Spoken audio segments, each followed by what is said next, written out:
রাষ্ট্রপতিকে নয়, প্রধানমন্ত্রীকে নয়, মন্ত্রী মিনিস্টারকে নয়, রাজা মহারাজাকে নয়, সবাইকে বলবে রব্বে জুল জালাল নির্দেশ দেবে, হুকুম করবে, ইকরা কিতাবাক, তোমার কিতাব তুমি পড়ো, তোমার আমলনামা তুমি পড়ো, কাফা বিনফসিকাল ইয়াউম আলাইকা হাসিবা।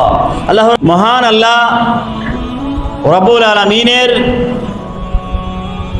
মহাগ্রন্থ আল কোরআনের 15তম পারার সূরা বনী ইসরাইলের 14 নম্বর আয়াত। পবিত্র কোরআন মজিদের সূরা বনী ইসরাইলের 14 নম্বর আয়াতে মহিয়ান স্রষ্টা ঘোষণা দিচ্ছেন, ইকরা কিতাবাক কাফা বিনফসিক আল ইয়াউম আলাইকা হাসিবা। আল্লাহ বলেন, কিয়ামতের কঠিন দিনে, কিয়ামতের কঠিন সময়ে আল্লাহ রাব্বুল আলামিন আপনাকে, আমাকে, সকলকে আল্লাহ বলবেন, তোমার কিতাব তুমি পড়ো। তোমার কিতাব, বলেন না, তোমার কিতাব তুমি পড়ো। কি কিতাব? আমলনামা। মাশাআল্লাহ, কি আমলনামা? কিতাব মানে কি? আমলনামা।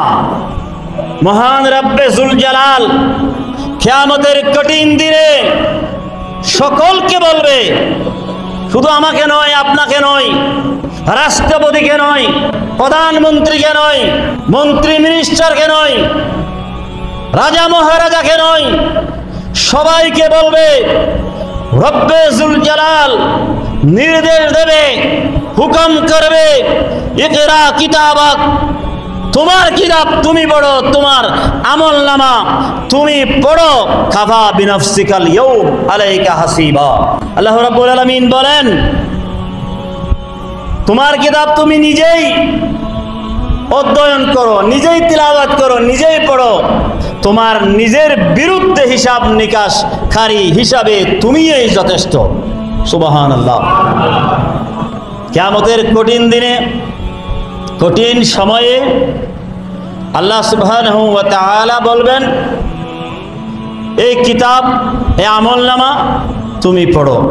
তোমার আমলনামা তুমি পড়ে আজকে তুমি নিজেই তোমার জীবনের, তোমার নিজের বিরুদ্ধে হিসাব নিকাশ সবগুলো তুমি করে নাও। এই জন্য আল্লাহর প্রিয় নবী রাসূল আরবি সাল্লাল্লাহু তাআলা আলাইহি ওয়াসাল্লাম বলেছেন, বান্দা তুমি তোমার জীবন